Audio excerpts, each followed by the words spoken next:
Dünyada jarılğanay yaratkan bizge yeni kız berdi mına oturgan bergamda adalatlan baktım dana.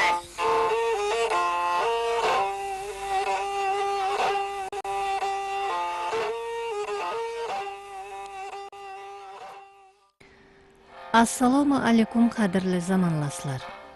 Dastan qara qobuzlarda жаңғырып, әсірлерден әсірлерге тұтасқан қалықтың сөнбейтұғын ғазинесі һәм милли көркем дөретпеміз болып қадірленеді. Жыраулар дөретушілігінде кеңнен орын иелеген көлемлі дасталларымыз бірнеше вариантларда қалқ арасына таралған.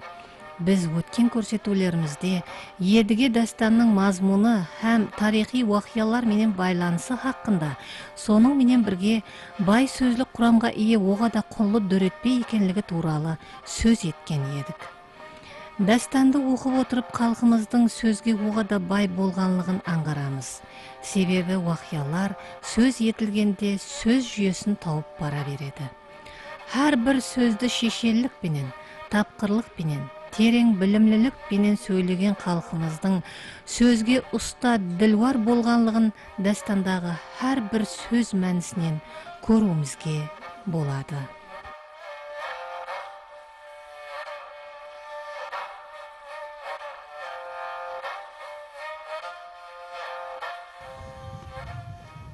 Едіге дастаны қалқ сүйіп оқитұғын дасталардың бірі есапланады. Дастанды оқып отырып, сөзлердің госалығы, қалқ тілінің шебер сырларын түсінгендей боламыз. Пікірлердің кеңлігі, сөзлердің шірелігі менен үлкен ахметке ие. Итке берсең асыңды, ит тартады лашыңды. Ерге берсең асыңды, ер сипайды басыңды. Азамат сайлап ас берсең, үйне келген жеріңде ізетлейді басыңды. Құлға зейнет етіпсең, айналайын жалғызым, ақырында қол кеседі басыңды. Болып едім уәлиден, туған едім періден. Не қылайын, қайтейін, бенде құтылмаз зейнімнен. Қорқаман қатты пейіліңнен. Айналайын жалғызым, қаупім бар сенің кейініңнен. Міне айтайық, біздің халқымызда бір гәп бар. Аңғысын аңлап, тыңғысын тыңлап деген гәп бар. Бұның келіп шығуына қарасаң, бір әпай гәптей болуы мүмкін естісең. Бірақ сол дәріс, бұл халықтың түсіндік афоризм байланып кеткен сөз. Прозологиялық сөз дүзбегіне, тұрақыл сөз дүзбегіне айланып кеткен сөз. Аңғысын аңлап, тыңғысын тыңлап. Бұл қайда қолданылады? Бір жеті өлшеп бір кез, ақылға сал, ойланып көр деген мәнілерді қолданатын гәп. Енді бұл шығу төркініне қарасақ, осы дастаннан, едіге дастандағы гәп, халықтың актив өнімді істетіліп жүрген прозологиялық сөзі, тұрақсыз сөз дүзбегі. Дастанның тарихынан келіп шығып жатқан, дастан қаһарманларының тарихынан келіп шығып жатқан мәнілік түсініктер бұлар. Дастандағы әр бір қаһарман әріптегі халықтың сөйлеу тілінде, халық тілінде, даналықтың символ сипатында, ақылдың тымсалы сипатында халыққа, халық санасына сондай сіңісіп кеткен, аңғысын аңлап, тыңғысын тыңлап. Аңғысын, тыңғысын деген бұл екі қаһарман дастандағы. Едігенің екі досты. Едігенің 40 жан досы, мал досты, 2 жан досты бар еді дейді. Сол 2 жан досты, біреу аңғысын, біреу тыңғысын. Едігенің басына қауіп, өлім қауіпі дөніп батырғанда, тоқтамыс қиянат шөлкірместіріп батқанда, билерін жинап, жаманлық, қастиянлық істейін деп батқан уақытта, аңғысыны іштегі уақияларды аңлып жүретұғын сарайдың ішкі досы. Тыңғысын сырттағы уақияларды тыңлап, сыртта не болып жатыр? Халықта не гәп бар? Қаяқтан жау келеді, қаяқтан дос келеді? Қандай жаманлық болacak, қандай жақсылық болacak? Солардың бәрін сырттан жеткеріп тұратын. Іштегі уақияларды жеткеріп тұратын аңғысын. Сол іші түсіңді біліп ал деген гәптің мәнісі емаса жаңасы аңғысын аңлап, тыңғысын тыңлап деген мәнісінің тарихы тереңде жатыр, этимологиясы. Осынан келіп шыққан осы гәптің сөзі, халықтың тіліне сіңісіп кеткен. Ямаса дастандағы айтайық. Тойға барсаң бұрын бар, бұрын барсаң орын бар дейді. Ямаса кешу кешсең, бұрын кеш, алай бола соңғысы дейді. Қараң, осындай көп бар біз халқымызда. Тойға барсаң бұрын бар, бұрын барсаң орын бар деген әзірем қолданылып келді бұндай кәпілер. Бұл қаяқтан кеп шығамын? Солардың барлығы дәстәзілеріміз арқалы біздерге жеткен. Дәстанлардың бай сөзлі қоры арқалы. Сол дәстанларда дәслепке істетілген нақыл сөздер, ақыл сөздер болып қолданылған сөздер бүгін халқылық ұғымына үлкен мән беретін, философиялық мағына беретін, әдеп икрам сабақларын беретін даналық сөздерге айланып кеткен. Сөз гауһарына айланып кеткен. Сол үшін дастан ілімбаздардың тілінде, халықтың тілінде де ең көркемлігі құлды дастан деп аталады.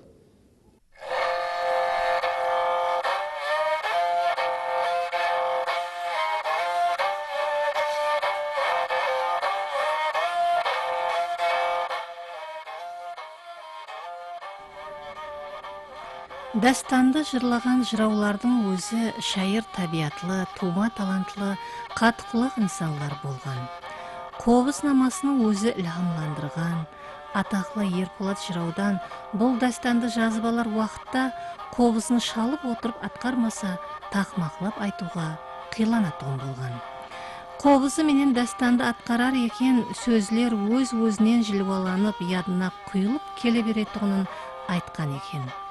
Міне бұл арқалы біз саз бенен сөздің сыңар туылуын һәм бір-бірінен ажырамайтын құпия сырға ие екенлігін аңлаймыз.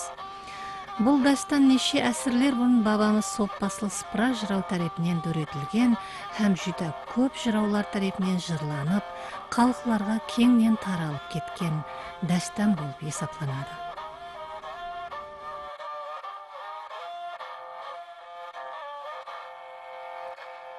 Едіге дастанның мүлі версияларының ішінде Ерболат жырау варианты көркемлігі жағынан ең күшлі дастан болып табылады деген.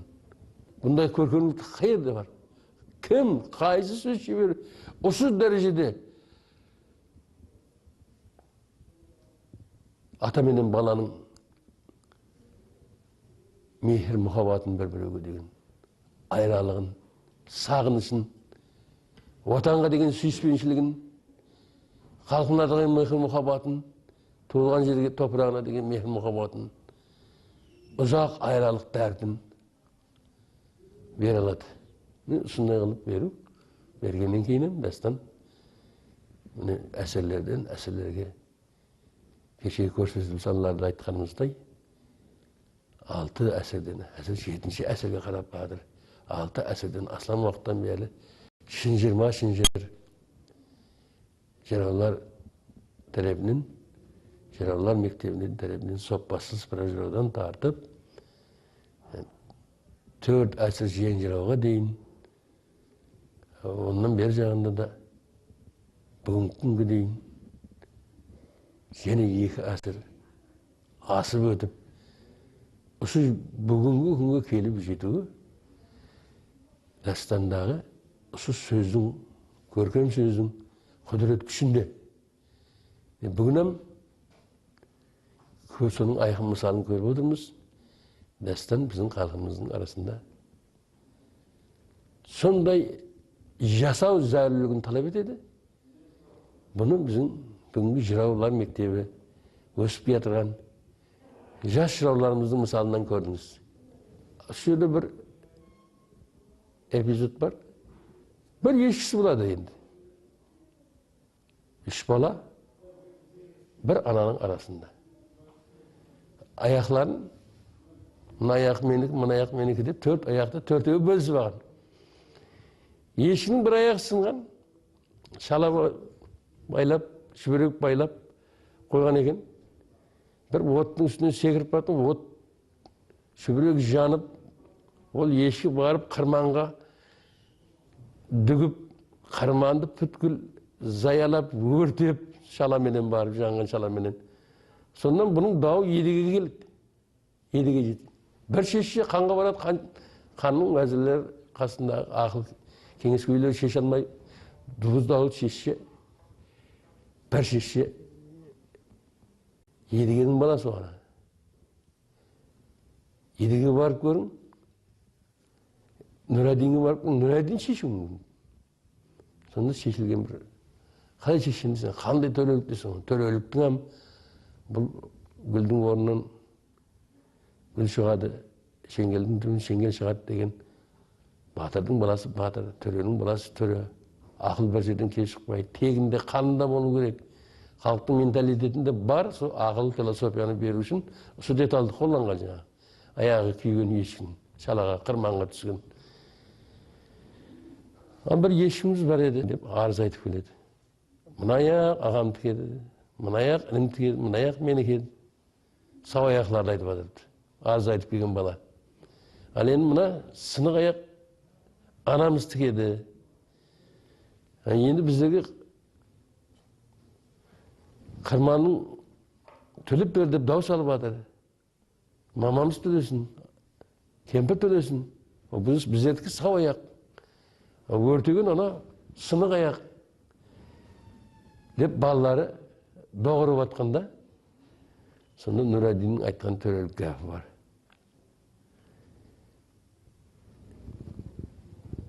Ол ана өлі аяқ күйген, қырманды күйдірген. Сүйреп барған сау аяқ деп, данышпанлықпенен.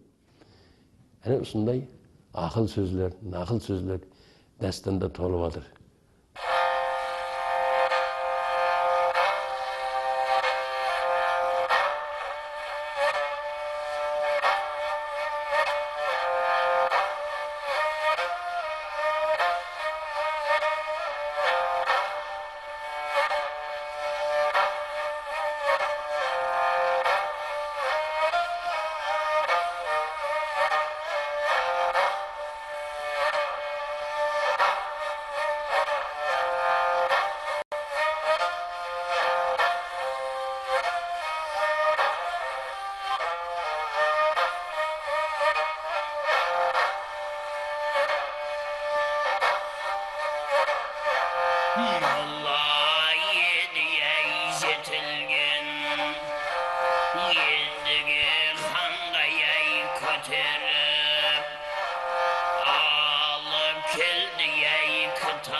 Kamalga kelmeyindige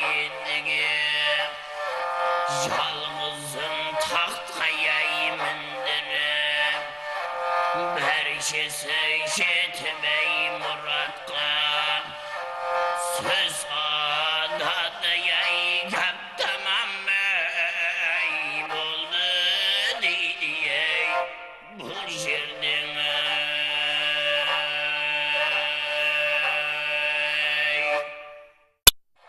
Dastanlarımız bizim mақтанышымыз, толып атырған сөз байлығымыз, қадірлі қазинеміз болып бағаланады. Өз сөзіміз бенен халқымыздың өзлігін аңлатып тұратұғын, бұндай тарихи мирасларымызды көздің қарашығындай асырау, тереңнен ізертілеу һәм жырлау біз әуладлардың вазипасы болып есапланады. Dastanlarımız bizim gavhar sözlerimiz, al vahiyalардың баянлануы болса, ата-бабаларымыздың арзу арманлары менен тұтасады. Біз неше әсірлер давамында ата-бабаларымыз әрман еткен тынышлық хүкім сүрген заманда жасап атырмыз. Халқымыздың рухи дүниясының хасыл сөз қазинесі болған dastanlarımız халық арасында неше әсірлерден бері қалай қадірленіп сақланған болса, бүгінгі әдебиятымыздың, мәдениятымыздың рауажланған дәуірінде де халқымыздың ең бағалы көркем дөретпесі болып жасай береді.